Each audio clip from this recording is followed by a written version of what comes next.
आज एक अखबार है एशियन एज, उसमें एक सरासर झूठ और बहुत ही बदतर किस्म का झूठ शाया हुआ है।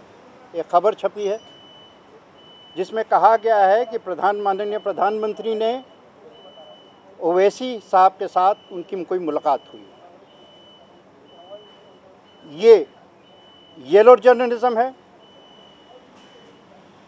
100% गलत है और ये सबूत है कि झूठ के साथ कुछ ऑपोजिशन पार्टीज षड्यंत्र कर रही हैं।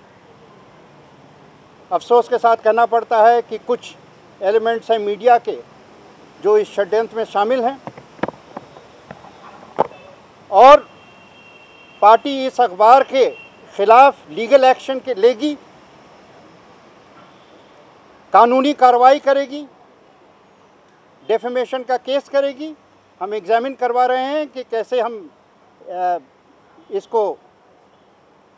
डेफेमेशन को आगे ले जाएं, लेकिन इस येलो जर्नलिज्म के खिलाफ, इस झूठ के खिलाफ हम कार्रवाई करेंगे और बहुत सख्त तरीके से करेंगे।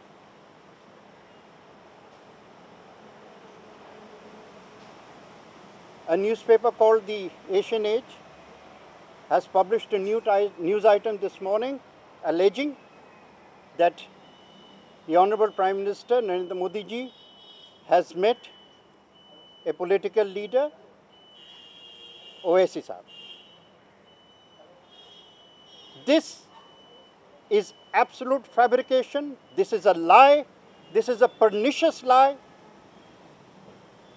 This is an example of yellow journalism at its worst. As well, it seems to us a part of a conspiracy to use lies in order to fulfill or further a political agenda. We not only strongly condemn this, but we will take legal action. We will file a defamation case against this newspaper seeking very heavy damages. Our legal team is examining the options, but this much is certain, that this defamation suit will be filed against this scurrilous journalism by a yellow newspaper.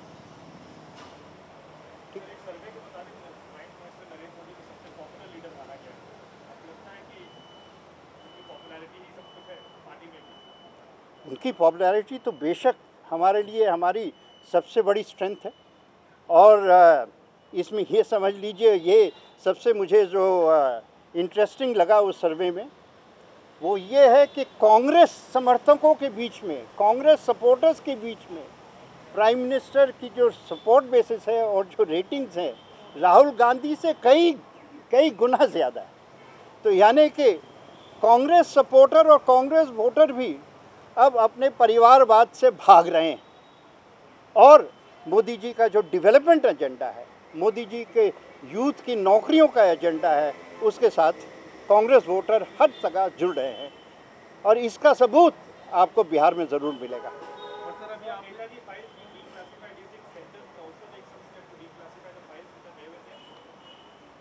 The center, as you know, has already met the Bose family. The Prime Minister has himself met the Bose family twice, if I am not mistaken. The center, the Prime Minister has appointed a committee to examine the situation, which has been developed through a lots of complexities. This much we can assure you, that no one has taken a more serious view of the need to find out the truth. The Prime Minister will take a final call on the basis of the national interest. जी, Netaji files के ऊपर आपने सवाल पूछा है। इसमें कोई दो राय नहीं है कि ये सवाल 70 साल से देश के बीच एक पॉलिटिकल डिस्कोर्स में चल रहा है। आज इन फाइल से, मैंने अभी फाइल नहीं देखी है, या उसमें क्या है नहीं देखी है, या नई जानकारी मुझे नहीं है, लेकिन इसमें कोई दो राय नहीं है कि हमारे प्रधानमंत्री ने इस इशू पे बोस परिवार के साथ 2 बार बातचीत की है, 2 बार मुलाकात की है, और उनके भी मन में है कि सच्चाई की तरफ हम जाएं। उन्होंने एक कमेटी का गठन किया है और इतना हम आश्वासन ज़रूर दे सकते हैं कि उनका जो निर्णय होगा वो नेशनल इंटरेस्ट में होगा।